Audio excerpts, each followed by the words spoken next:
con dar continuidad en parte a lo que el doctor Raimundo Morado planteó en su taller de investigación, ¿sí? Un taller que ha buscado pues, despertar el interés por la investigación en nuestros estudiantes, y que además es correcto porque de alguna manera aspiramos a generar conocimiento, ¿sí? Eh, al, al estudiar en un programa de posgrado, siempre, siempre buscamos contribuir a la generación de nuevo conocimiento. Y bueno, de eso trata también la maestría. Se trata de conocer, desde luego, pero también en este mismo proceso de conocer, contribuir a el nuevo conocimiento. Entonces, es un seminario de investigación, ¿sí? Que va a tener como principal interés, por una parte, hablar de los procesos investigativos en general, pero también, por otra parte, interesarnos en la escritura académica, ¿sí? Ese es justamente parte del objetivo de nuestro programa. Entonces, voy a permitirme utilizar una presentación que he preparado para poder, justamente comenzar nuestra presentación. Así que bienvenida. Vamos con ello a comenzar nuestra práctica, nuestra sesión el día de hoy. Y bueno, a ver si se puede ver bien por allá.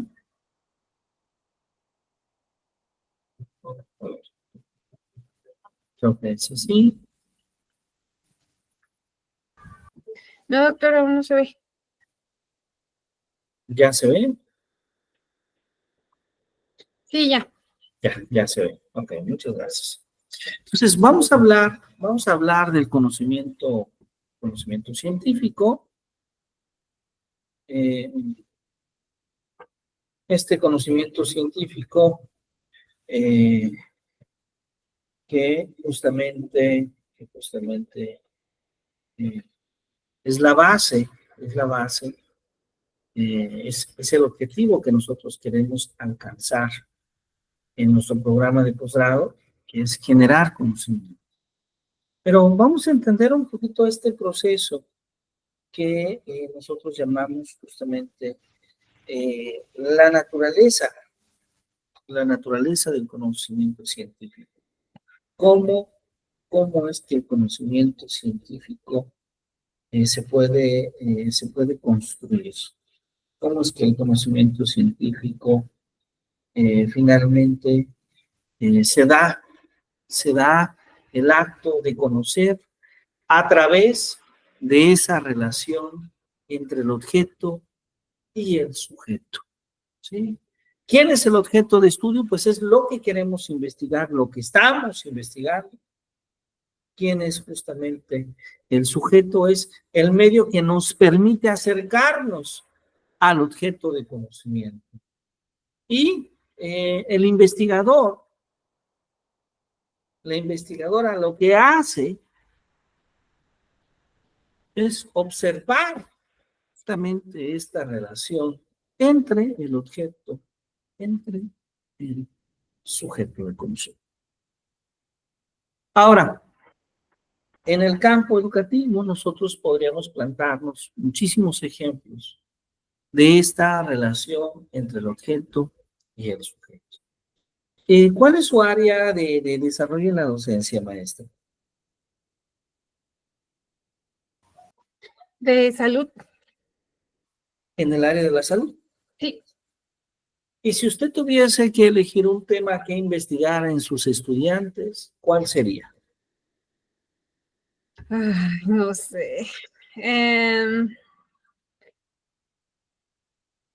En ellos podría ser, en cuanto a la higiene, ¿se me ocurre?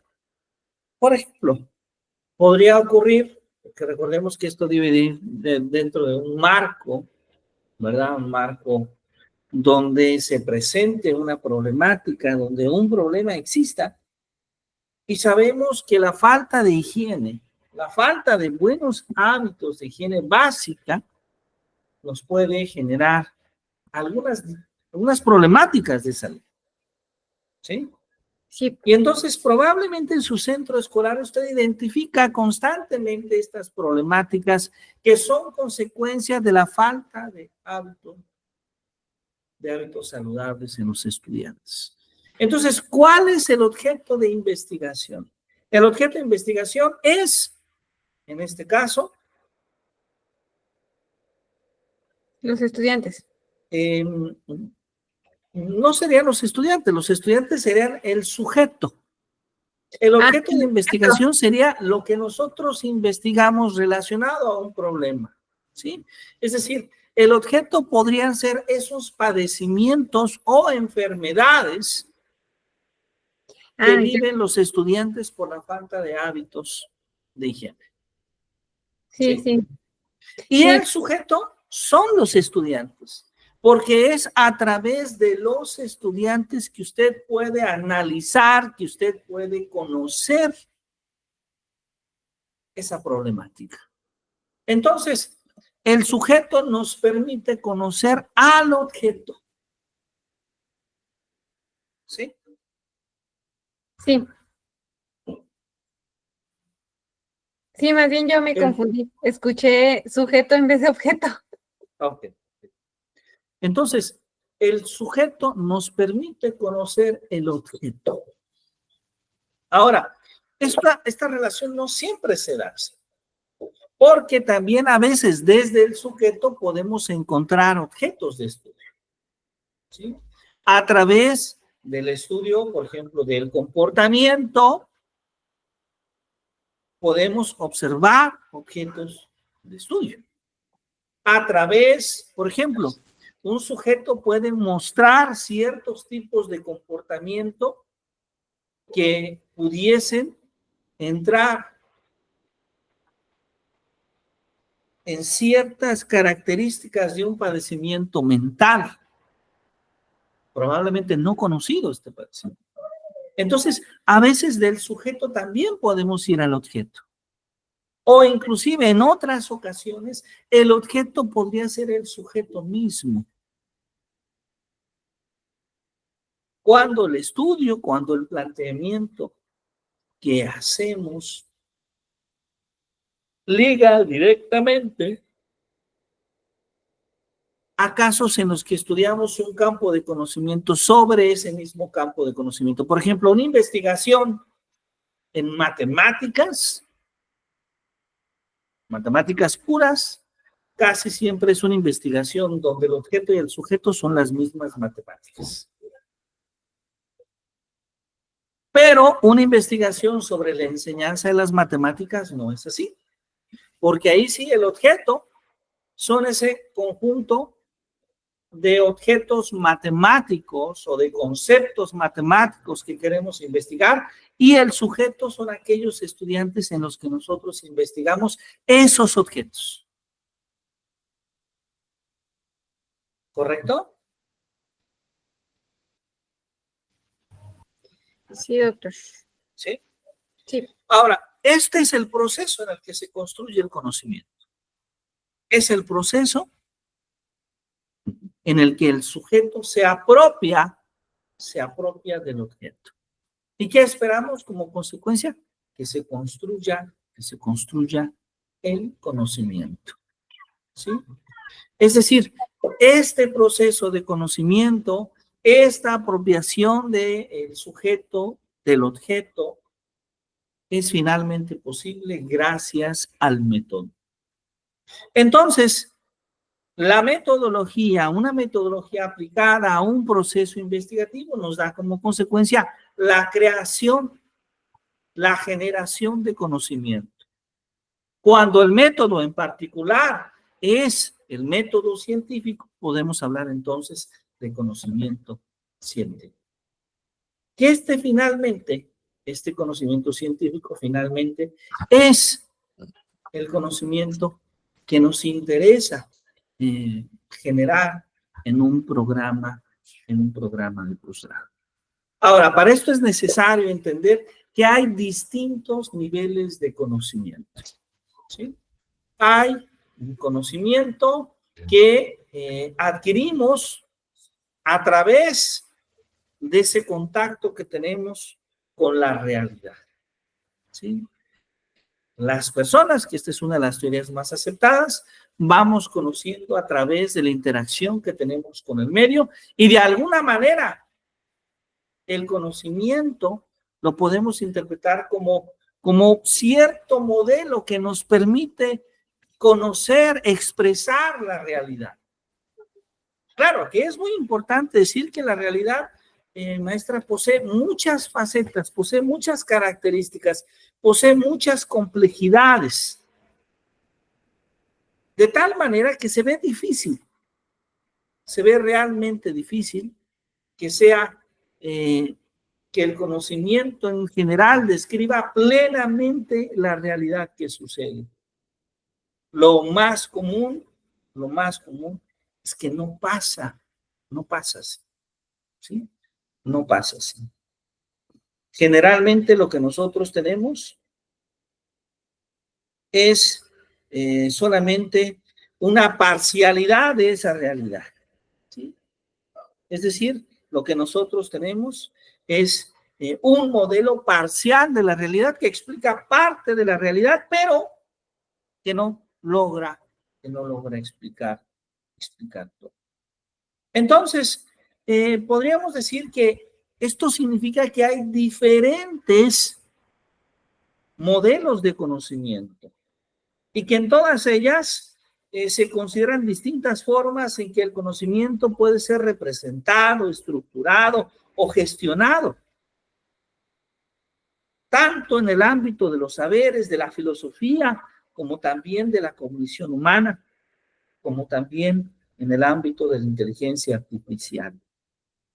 Bueno, entonces, hay, desde luego, muchos modelos del conocimiento.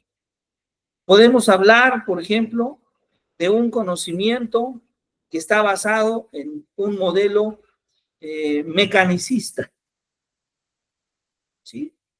Un modelo mecanicista en el que el sujeto es un receptor pasivo de conocimiento, donde el objeto de estudio actúa sobre los sentidos del sujeto, ¿sí? De alguna manera, este modelo es una especie de modelo tradicional en el que el alumno es como una especie de recipiente que recibe toda esa información del medio, como lo decía Adam Smith. Pero también tenemos otros modelos, como el modelo idealista subjetivista, un modelo en el que el sujeto tiene una importancia primordial sobre el objeto y que considera que el sujeto construye su propia realidad y que el objeto ocupa un segundo plano, o en muchas ocasiones inclusive se duda de su existencia independiente. También tenemos el modelo objetivo activista, ¿sí? Recordemos, el anterior era el modelo idealista subjetivista y ahora tenemos el modelo objetivo activista. Un modelo que busca un equilibrio, que reconoce tanto el sujeto como el objeto, que considera que el objeto existe de forma objetiva y real y que el conocimiento que surge de entre los dos surge de manera bidireccional. En este sentido, el estudiante es capaz de producir su propio conocimiento a través de la interacción con el objeto de estudio. Ahora, desde la epistemología también hay otras formas en las cuales se puede hablar del conocimiento, como el empirismo, que sostiene que todo conocimiento proviene de la experiencia de los sentidos, como ya lo decía John Locke y David Hume, o el racionalismo, que da primacia a la razón sobre la experiencia como una fuente de conocimiento, como lo decía René Descartes, Baruch Spinoza o William Leibniz. O también está el idealismo, que cuestiona la existencia independiente de los objetos, que postula que la realidad es fundamentalmente mental o inclusive inmaterial. La fenomenología, como otro tipo de análisis del conocimiento, que busca este punto medio entre la experiencia consciente y los fenómenos que presentan a la conciencia. Un analista desde esta perspectiva es justamente Edmund Husserl. O la hermenéutica, que se enfoca en la interpretación y la comprensión del significado, especialmente en los textos, las acciones y las culturas. Esta mirada es justamente la mirada de Gadamer.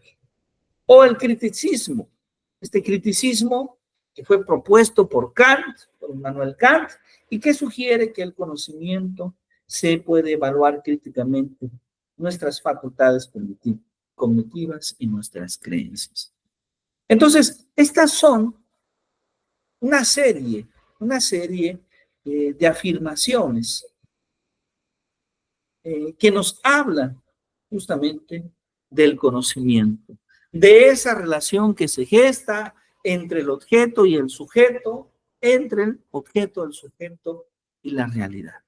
Y esto nos da una serie de consecuencias de distintos niveles de conocimiento, ¿sí? Como aparece en esta imagen.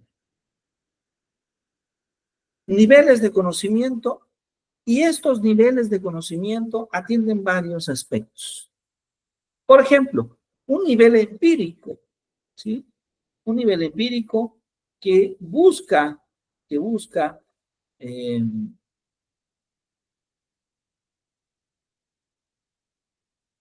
explicar cómo el conocimiento se relaciona directamente con nuestras observaciones. Es decir, conocemos a través de lo que observamos, conocemos a través de lo que percibimos. Y por ejemplo, en la época griega, en la época del gran Aristóteles, esta fue justamente la mirada de Aristóteles. ¿Sí? También tenemos un conocimiento teológico, ¿sí? Un conocimiento que se parece mucho a este conocimiento religioso, a este conocimiento que está ligado a nuestras creencias, a nuestra espiritualidad, en la cual generalmente no hacemos cuestionamientos, en la cual generalmente no cuestionamos, no tenemos una postura crítica y simplemente asumimos. Pero el conocimiento científico busca algo distinto. El conocimiento científico busca mostrarnos evidencias, busca mostrarnos pruebas de que lo que se afirma es verdadero, de que lo que se afirma es reproducible, de lo que de manera sistemática se puede demostrar la validez de lo que se afirma. Es justamente este conjunto de evidencias, es justamente estas características que posee el conocimiento científico que hace que sea el conocimiento científico el objetivo de nuestro conocimiento, el objetivo de nuestra investigación, ¿sí? No buscamos construir conocimiento teológico, conocimiento empírico, sino que buscamos llegar a una mayor profundidad del conocer. Bueno, este conocimiento empírico, este conocimiento popular, ¿sí? En muchas ocasiones es asistemático. Es así como las personas conocemos los hechos, con un determinado orden aparente, ¿sí? que en cierta medida busca darnos explicaciones conscientes a la razón de ser de las cosas. ¿Sí? Por ejemplo, los antiguos griegos, ¿sí? Cuando se hicieron aquella pregunta, ¿de qué están hechas las cosas? Tales de Mileto, rápidamente, conjunto con otros griegos, propuso una teoría. Una teoría que está basada en lo que Tales de Mileto y otros pensadores griegos observaban. Ellos observaban que había 4 elementos fundamentales. ¿Se acuerda, maestra? ¿Cuáles eran?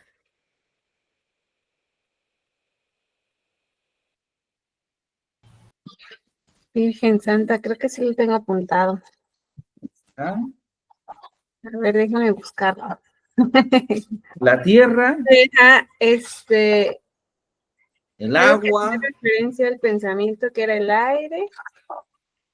aire, ajá. Ya solo nos falta uno, el fuego. el fuego, así es. Estos eran los 4 elementos.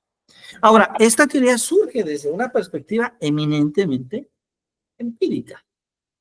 Con el paso del tiempo sabemos que las cosas no están hechas por estos 4 elementos, sino por otros elementos importantes y que de hecho probablemente tengan toda una gran complejidad. Correcto. Ahora, podemos también hablar de otros casos, como por ejemplo el movimiento de la Tierra alrededor del Sol.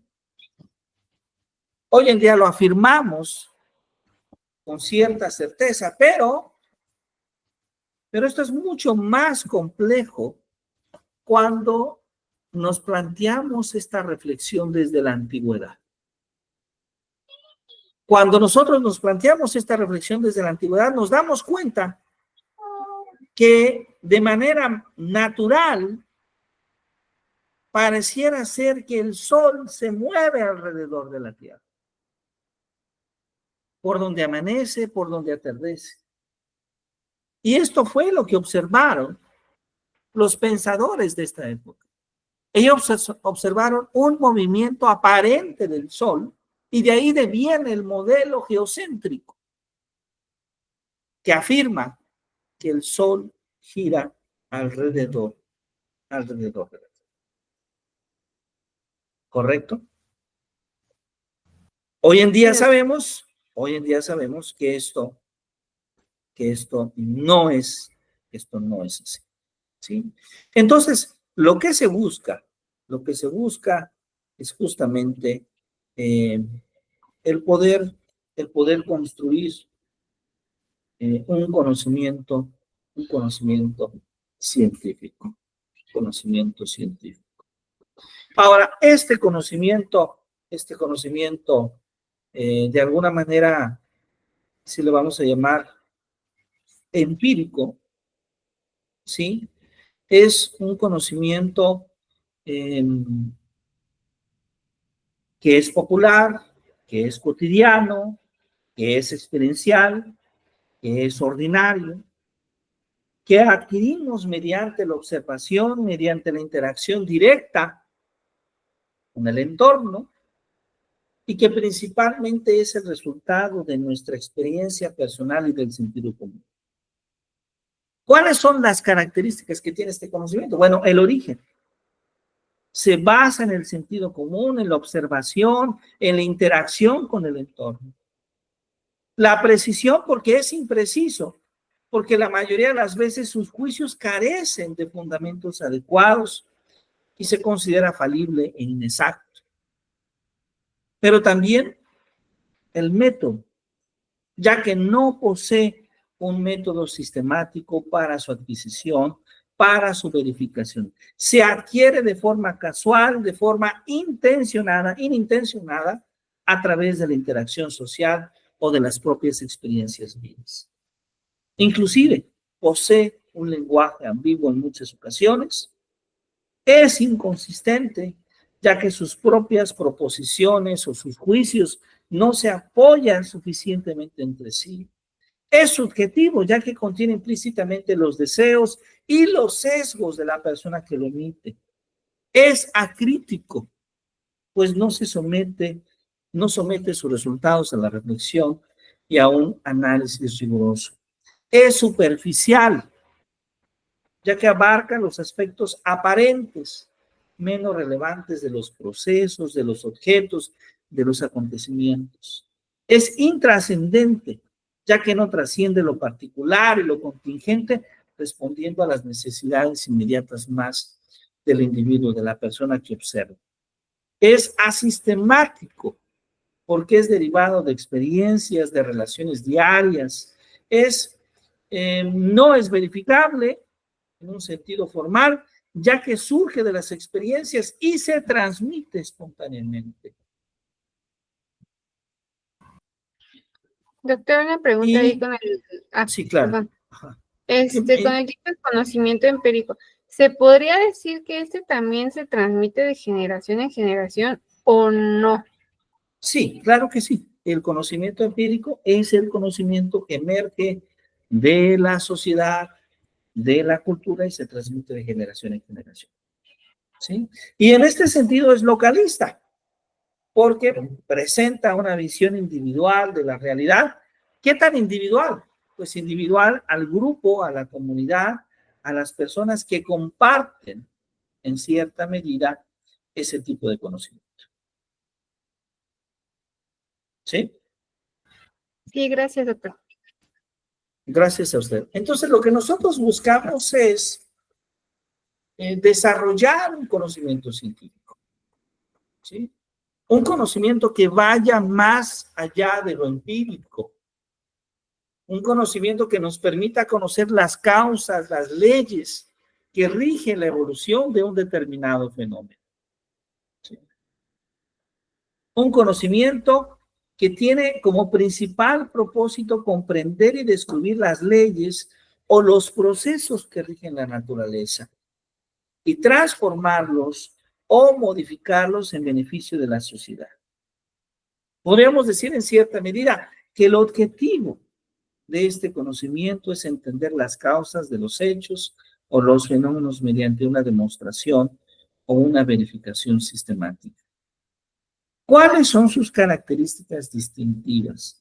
El origen, por ejemplo, conocimiento científico está relacionado con la lógica, con el pensamiento crítico y analítico, porque se fundamenta en hechos analizados y verificados mediante un método riguroso.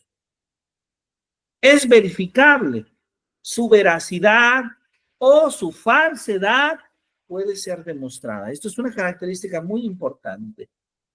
Requiere de una metodología para establecer el grado de certeza o de exactitud de sus afirmaciones.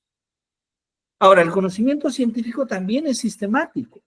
Sirve de base para conocimientos posteriores, formando una cadena coherente de observaciones y razonamientos.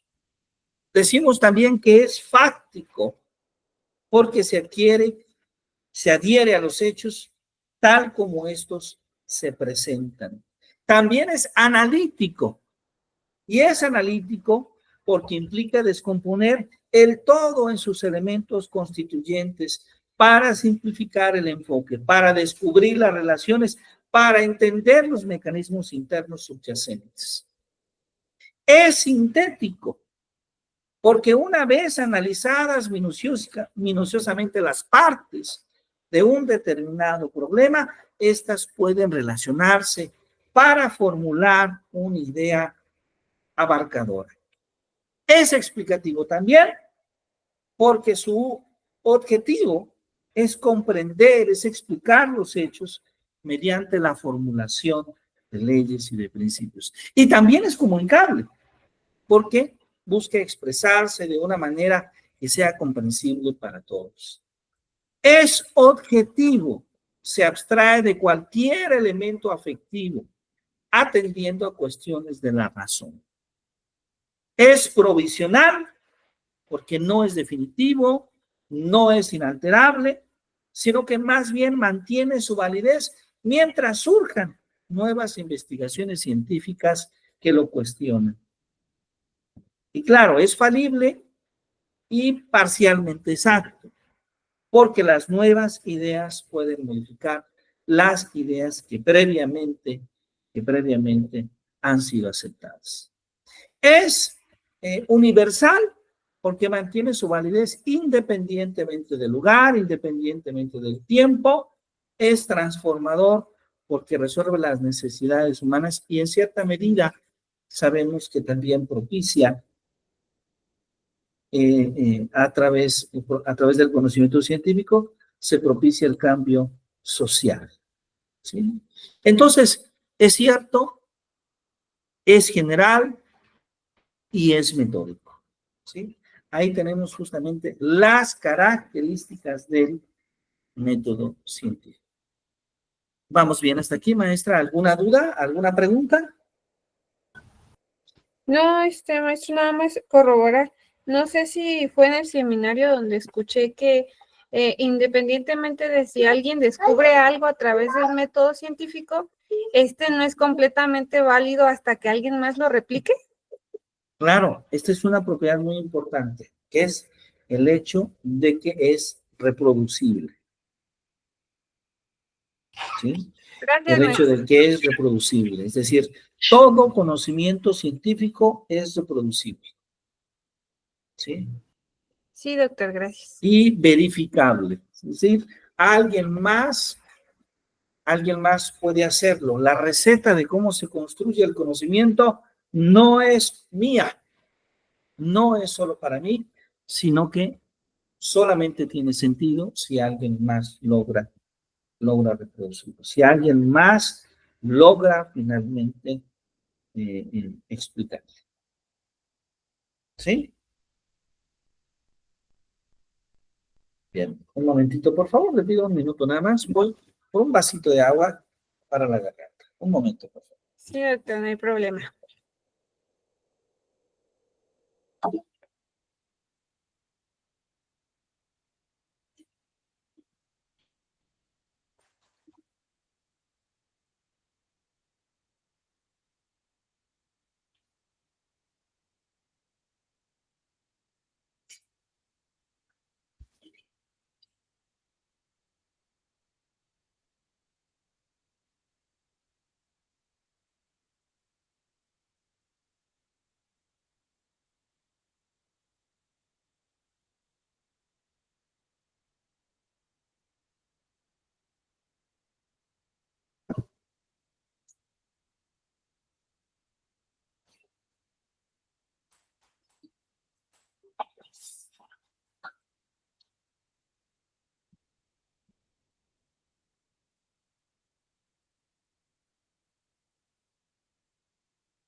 Ahora, por otro lado, tenemos que el conocimiento científico construye ciencia. Es decir, a través de la investigación construimos conocimiento científico y el conocimiento científico se estructura de tal manera que se construye ciencia. Entonces, ¿qué es la ciencia desde esta mirada? Pues la ciencia es un sistema de proposiciones rigurosamente demostradas, constantes, generales, que además tienen relaciones entre sí, muchas de ellas de subordinación, de relación a otros seres, a otros hechos y a otros fenómenos de su campo de conocimiento o experiencia. En cierta medida, la ciencia es algún tipo de conocimiento científico que está apoyado en la demostración y en la experimentación.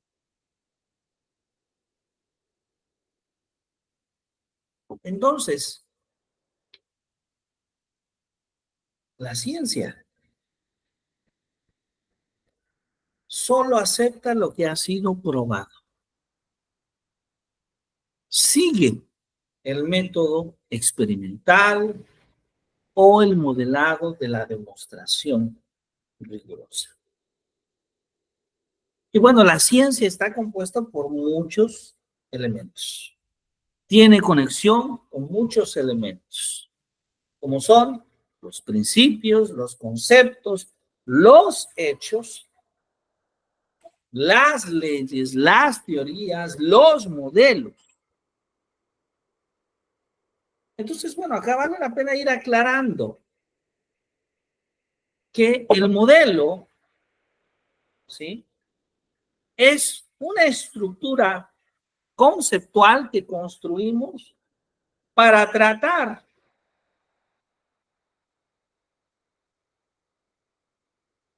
de explicar una realidad, para tratar de explicar una población, para tratar de explicar un fenómeno. Eso es justamente lo que nosotros entendemos por modelo. Y entonces, cuando hablamos de física, de química, de biología, de matemáticas, nosotros estamos hablando de modelos, de ciertos modelos que tratan de explicar la realidad. Entonces, la ciencia, en lo general, constituye una rama fundamental del conocimiento humano. La ciencia se cimenta en la observación rigurosa, la experimentación sistemática,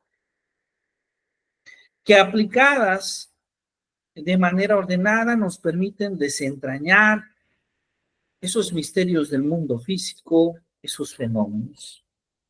Y su propósito primordial es descubrir las verdades universales, lo que permite siempre establecer leyes fundamentales, establecer hipótesis que explican la realidad, o que al menos explican parcialmente la realidad.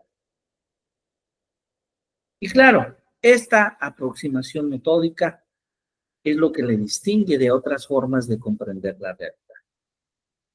El desarrollo de la ciencia, entonces, se ha convertido en algo crucial para la explicación del mundo, porque ha facilitado la transición de un entendimiento basado en el pensamiento mágico en la antigüedad, los mitos, que servían para interpretar los fenómenos naturales, hacia un enfoque centrado en la validación empírica y en el razonamiento lógico. El conocimiento humano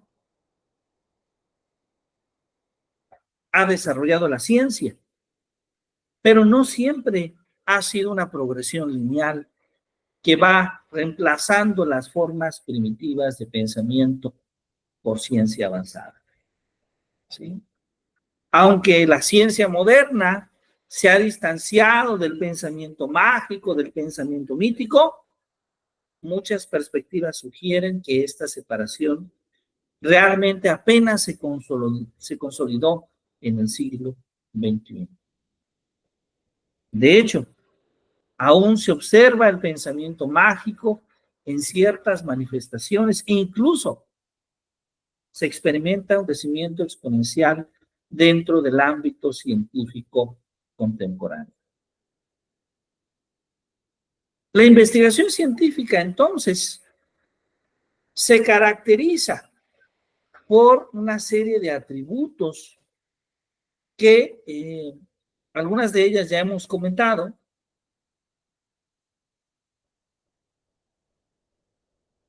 que nos permiten justamente construir el conocimiento científico. Pero voy a repetir, de ser necesario, algunos de estos elementos, porque la investigación científica busca ser neutral y objetiva. En este sentido, es que decimos que la ciencia se fundamenta en hechos concretos, evitando las opiniones personales, los sesgos o las conjeturas. Y es este compromiso con la objetividad lo que asegura que los hallazgos sean universalmente aplicables y no estén sujetos a la interpretación o a los caprichos individuales. La investigación científica es metódica y sistemática. El proceso científico sigue un procedimiento estructurado que comprende una serie de pasos ordenados, diseñados para la exploración y la investigación. Y esta sistematicidad es fundamental para la reproducibilidad y fiabilidad de los resultados. Algo que usted me comentaba hace un momento. El conocimiento es verificable y comprobable, es decir, las afirmaciones científicas deben de ser confirmadas, deben ser refutadas o refutadas mediante la experimentación y la demostración. Esto es lo que nos permite validar las hipótesis, las teorías, asegurando siempre que el conocimiento esté anclado en cierta evidencia empírica. Es acumulativa, es abierta a escenarios, es provisional, es precisa, es exacta. Entonces, la ciencia está constituida por una serie de principios, por una serie de premisas, por una serie de hechos observables y demostrables, sobre los cuales construimos conceptos para construir modelos del mundo, modelos de la realidad. Y estos modelos del mundo, estas leyes generales de conservación, nos permiten construir teorías. Nos permiten construir teorías. Teorías que finalmente buscan explicar fenómenos en la sociedad, en la naturaleza y, por qué no decirlo, también en el propio conocimiento. Entonces, lo que buscamos finalmente es contribuir a la formación de cierto espíritu científico. Un espíritu científico que en lo general se ve en la práctica como invitar a nuestros estudiantes a tener una mente crítica, objetiva y racional. Es crítico porque solo admite lo que es susceptible de prueba. Es objetivo porque es una condición básica para la ciencia. Y desde luego, es racional porque busca dar explicaciones justificadas a la solución de un problema específico. Entonces, la base de esta sistematicidad es el método científico. El método científico, que es ese conjunto ordenado de procesos que el investigador emprende en la investigación y en la demostración o búsqueda de la verdad. De alguna manera, es un camino que conduce al conocimiento, pero a un conocimiento científico. ¿Qué necesitamos para la construcción de la ciencia con el método científico? De conceptos, de definiciones, de hechos, de variables, de indicadores. Estos son algunos elementos del método científico y claro, estos elementos del método científico que están ordenados como procesos del método científico. Procesos como la observación, la hipótesis, la experimentación, la deducción, la teoría, la doctrina. ¿Sí? Bueno, vamos a seguir revisando, pero para dejar un poquito descansar de la voz, vamos ahora a utilizar un material audiovisual. No sin antes preguntarle, maestra, hasta este punto, Si usted tiene alguna duda, alguna pregunta. No, doctor, hasta aquí todo bien. Más bien sí me interesa lo del método científico, porque yo antes creía que era igual que metodología de la investigación, pero son dos cosas distintas. Bueno, en metodología de la investigación, de alguna manera, nos habla de la construcción del método científico. Sin embargo, el problema que a veces se presenta en la enseñanza de la metodología de la investigación es que nos centramos más en explicar cómo se construye la ciencia que en la propia idea de hacer ciencia, ¿sí? Y bueno, esta es una lucha muy interesante en la cual pues buscamos nosotros justamente poder llevar una mirada mucho más práctica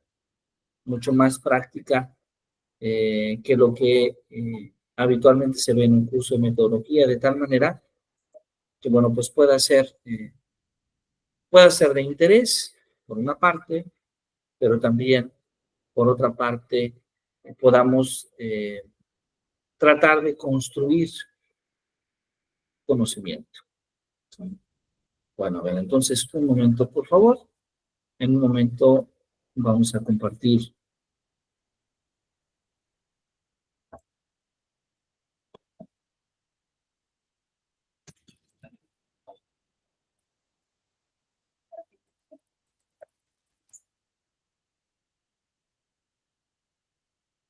Un audiovisual para enriquecer nuestra mirada, enriquecer nuestro análisis.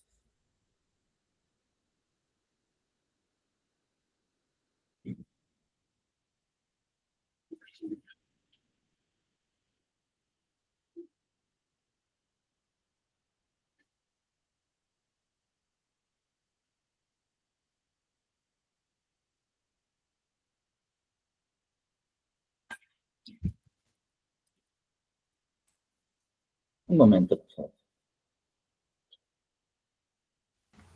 Sí, doctor, no hay problema.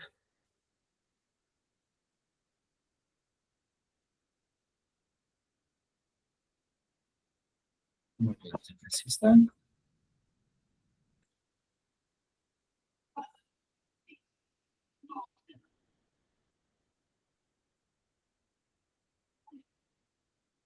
Muy bien, vamos a compartir.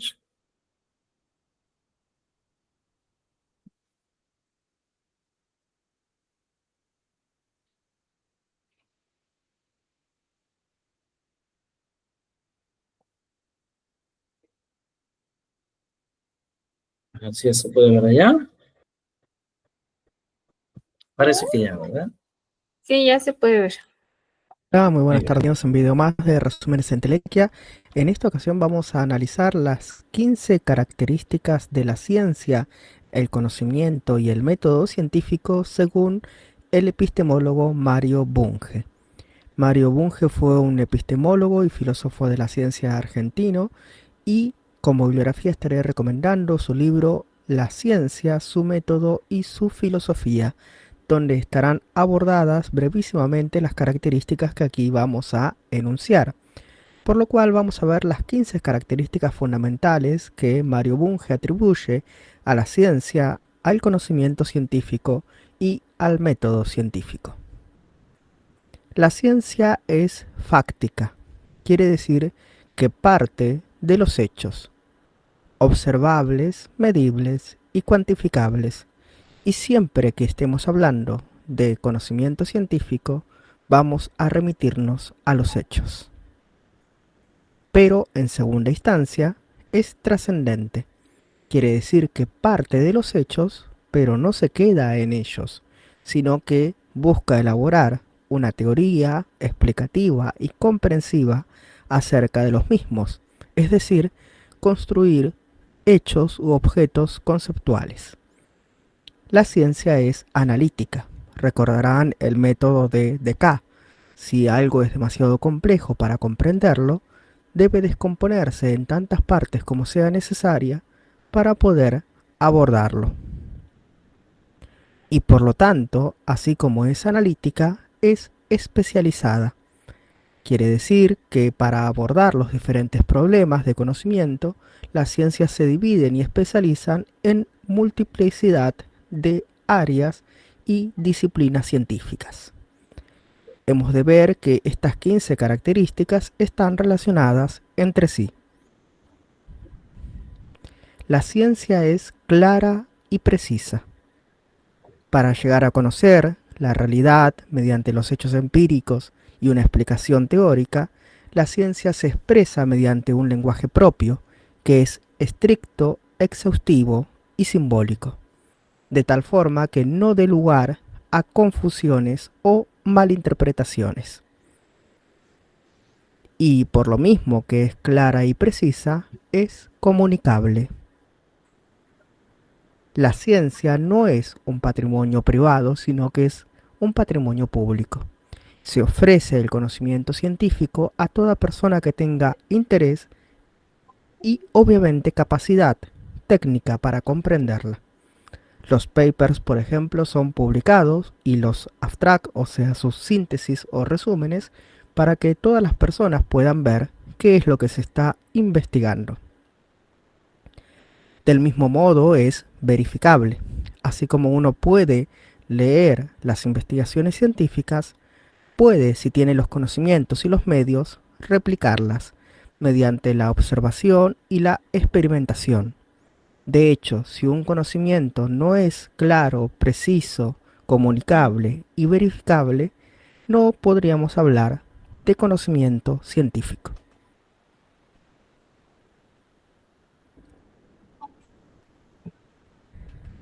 La ciencia, para Bunge, también es metódica. No recurre al azar o a la casualidad, sino que el conocimiento científico es propio y producto de una investigación metódicamente planificada. Del mismo modo, es sistemática. Es decir, no es un conjunto de disciplinas y áreas separadas entre sí sin ningún nexo lógico, sino que integra un cuerpo coherente, lógicamente integrado. De hecho, es por esta misma razón que el trabajo interdisciplinario es tan valioso e incluso posible. La ciencia es general, es decir, no se queda en los hechos observables y cuantificables particulares, sino que los integra en conceptos y principios más generales. Por la misma razón, es legal, es decir, la ciencia es la búsqueda de las regularidades, es decir, para poder establecer cuáles son las leyes de la naturaleza y la cultura, las cuales pueden ser aplicables para conocer, comprender y explicar la realidad. Esta naturaleza legal busca siempre explicaciones más abstractas y mayormente abarcativas. La ciencia es explicativa, es decir, el conocimiento científico pretende explicar el mayor número de fenómenos posible mediante las mencionadas leyes y principios generales. Cuantos más fenómenos pueda explicar, más científica es. Obviamente estamos hablando de una explicación que contenga todas las características anteriores: clara, precisa, exhaustiva, verificable, comunicable, que remita a los hechos, comprobable, observable, medible, cuantificable. Entonces estamos frente a una explicación científica. No solo visites un lugar, descúbrelo con quienes lo conocen mejor.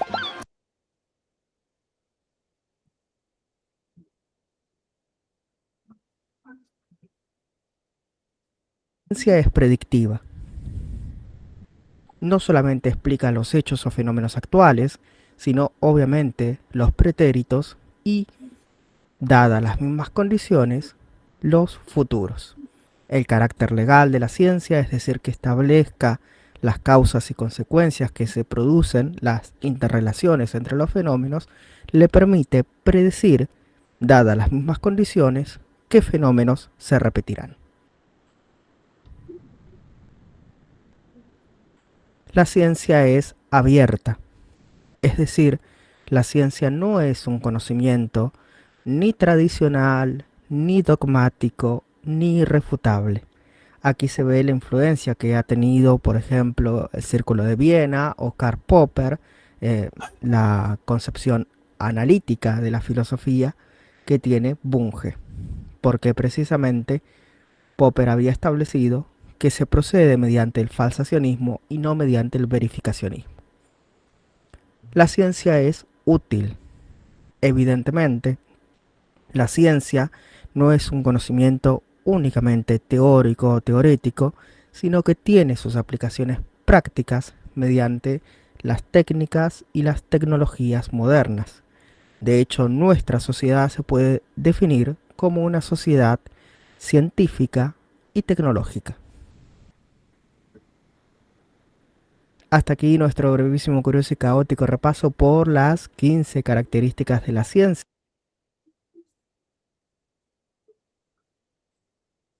Bueno, esto ha sido como una especie de repaso de lo que también nosotros hemos estado platicando el día de hoy en el seminario. Y bueno, justamente esa ha sido la intención de poder reflexionar sobre el conocimiento científico, de llevarnos justamente estas reflexiones sobre las características del método científico, pero que vamos a procurar aún profundizar más en detalle, mucho más en detalle la siguiente sesión, nuestra segunda sesión de trabajo. Voy a permitirme compartir a nuestro grupo de clase este material de este libro, el libro de Mario Bunge, que, por cierto, este libro es principalmente una especie de resumen, ¿sí?, de la ciencia, su método y su filosofía. Entonces, voy a escribirlo aquí. El libro es La ciencia, su método, su filosofía. Y entonces, lo que tenemos ahí es un resumen del libro que toma 43 páginas, incorporando en la primera sección, en la página 2, hasta la página 17,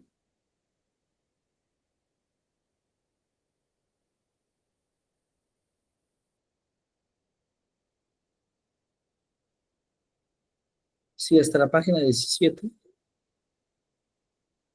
una primera lectura sobre qué es la ciencia.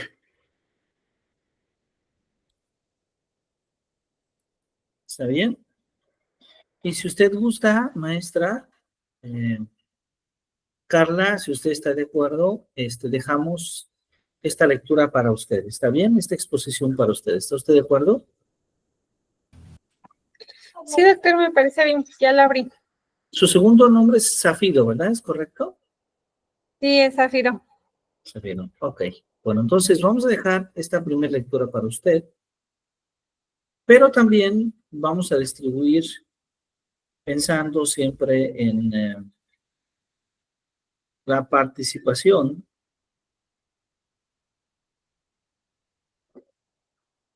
de nuestras demás compañeras.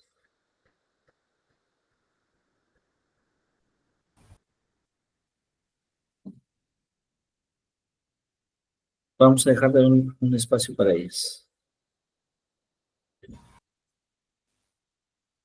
Muy bien, Vamos a doctor. dejar a la maestra Brenda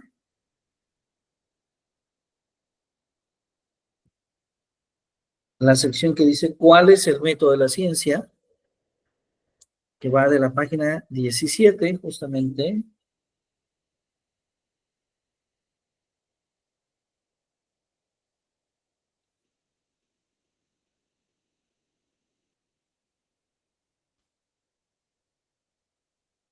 hasta la página 34. ¿Cuál es el método de la ciencia? Para la señorita Brenda. Y de la página 34 a la página 43, vamos a pedirle a la compañera María que nos explique qué es una ley científica.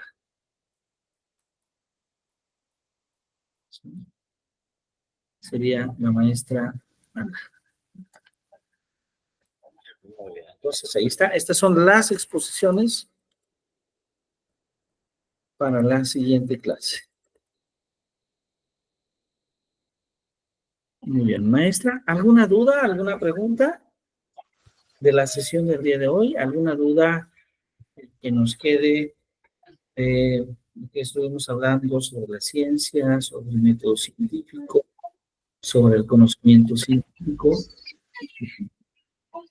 Ninguna, doctor, todo quedó muy claro. Más bien, me gustó mucho el video, creo que me lo pueda compartir, el que, Que tomó puso. estos 15 elementos, claro que sí, vamos Sí. a compartirlo con mucho gusto.